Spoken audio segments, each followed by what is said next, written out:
Today, I will be talking about the show Orient. The story began when Hinamoto country was once a human land before the sudden appearance of the enigmatic Kishin.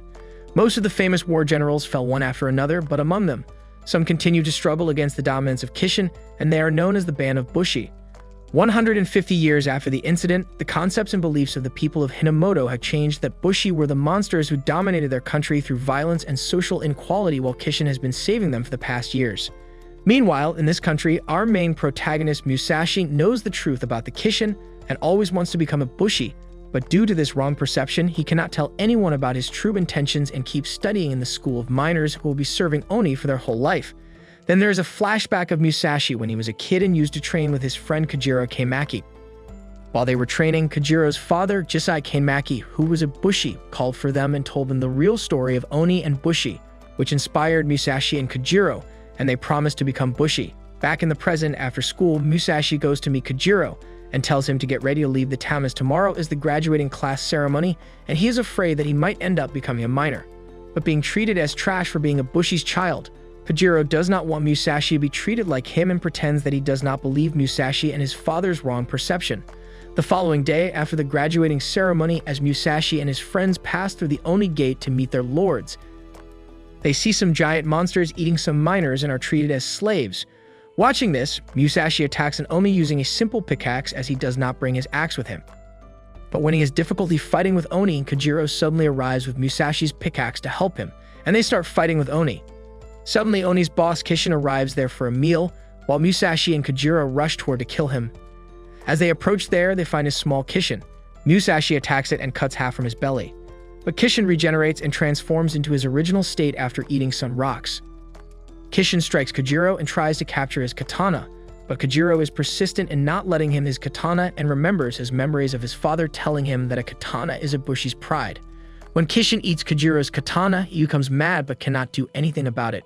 Watching this, Musashi climbs up to Kishin's belly, starts destroying it, and retrieves Kajiro's sword. Suddenly, a band of Bushi attacks the paradise and breaks through its protective wall.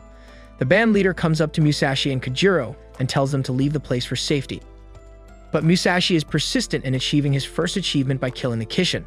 Watching this, the captain, Take Naotora, becomes happy to see his type of idiot person risking his life to save people.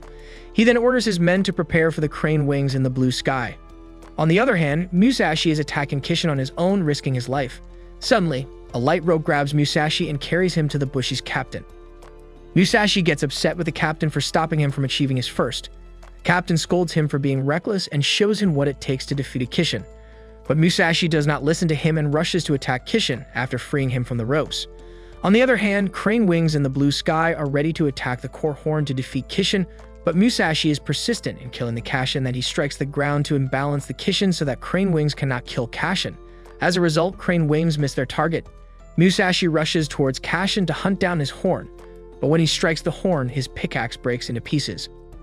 Suddenly, Naotora arrives there and cuts its horn by using his special sword. Everyone becomes happy and more determined to make the world free from the monsters. Later, Naotora and others tease Musashi for taking his first prize, and when Musashi shouts at them for stealing his glory, Naotora gives him a kaleidoscope as a present and then leaves. Later, Musashi is still pissed, but when they discover the ultimate goal of Bushi is to unify the entire world, he rushes to Naotora and challenges Musashi to take down all the Kishin and unify the country before him. Musashi and Kajiro leave the village to hunt Oni and decide to get along with no fighting. They spend 2 days peacefully, but after a week, they run out of food already. Musashi, being hungry and thirsty, starts blaming Kajiro for not preparing more food, while Kajiro starts fishing and makes fun of Musashi for not catching any fish, on which Musashi gets angry and leaves him. But when Musashi gets separated, he thinks about his mistakes and wants to pact with Kajiro again. When he returns, he watches Kajiro being hurt and lying on the ground. Suddenly, a girl named Tsugumi Hattori tries to attack Musashi, but he evades her easily. Suddenly, Tsugumi takes their horse and runs away. In a state of anger, they chase her and enter a Bushi band named Kasengda Band. There they find Tsugumi, who apologizes for her actions and takes them around the band. Later, they meet the captain Kasengda Hideo, who treats them well, but when he says he wants to look at their kaitsu mount, Musashi tells him that they do not even know what kaitsu is. Hideo orders Tsugumi to capture them and lock them. After that, he shouts at Tsugumi for taking such Bushis here. Later, Tsugumi visits them and tells them about the kaitsu. After Tsugumi leaves, Kojiro uses his fishing techniques to leave the place. When they go, they see a huge Oni marching towards the castle and their vehicle. Meanwhile, Tsugumi meets Hideo, who alerts her about the Oni attack and the need for full mobilization. Hearing this, Tsugumi becomes shocked but cannot do anything. But later, she decides to protect her townspeople. Suddenly, Musashi and Kojiro arrive when Tsugumi is alone, and Musashi calls her to join them in fighting the Oni and Hideo.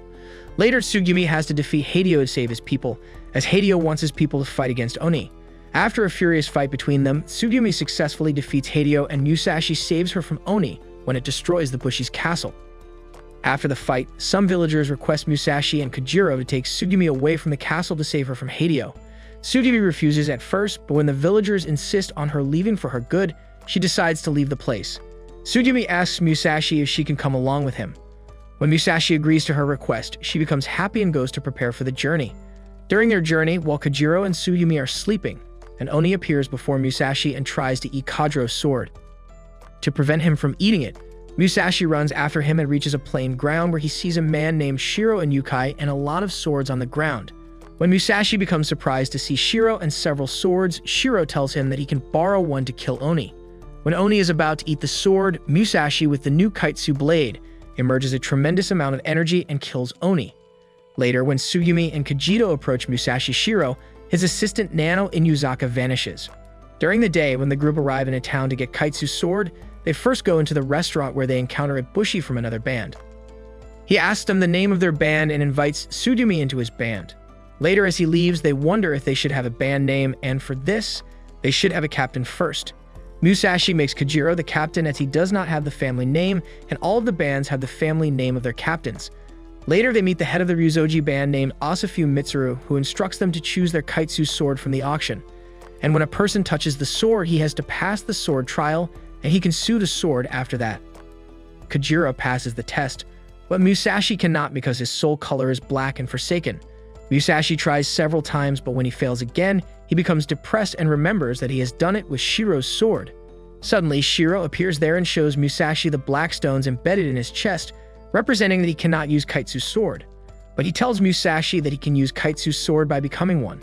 When Musashi refuses to do the sword trial, Shiro pushes him and a Kaitsu sword into a deep hole he created to show Musashi his powers. While he is falling, he grabs the sword, and the sword trial starts again, where he meets the obsidian goddess, who reminds him of his past when his parents died, and he had to throw a stone at Kojiro's father to portray him as a good person. Meanwhile, Shiro goes hunting down the Bushi and to take their swords. When he notices Kojiro, he tells him about Musashi and that he will become a Kaitsu sword shortly.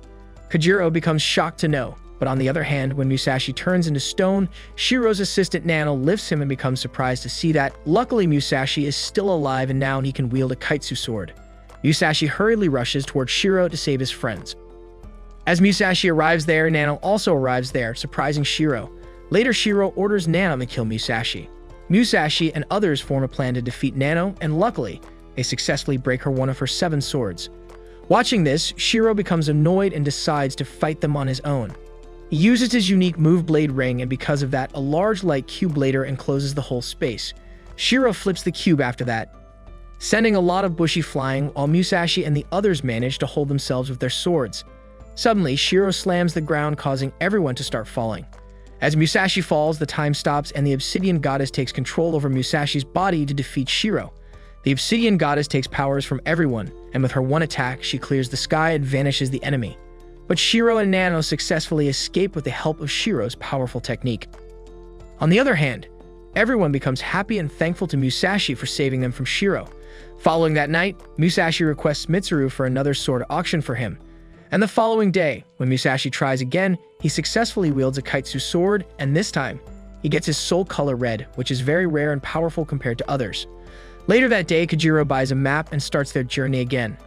During their journey, the group is lost in a forest and encounters a stray Oni who captures Kojiro and Tsugumi.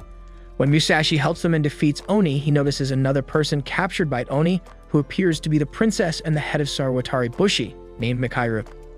Later, while exploring the scroll of Bushi, Musashi and Kojiro discover that Kojiro's father belongs to a band named Yusudi. After learning that Nano and Shiro had discovered the obsidian goddess, the Obsidian 8 get in touch with Nano, where Shiro announces that he discovered her and Nano supports him. The group agrees with Kojiro's request to travel to the Haruma port since the Yusubi could know more about his father and his desire to learn more about him. Thank you very much for watching. Please consider subscribing if you enjoyed this video.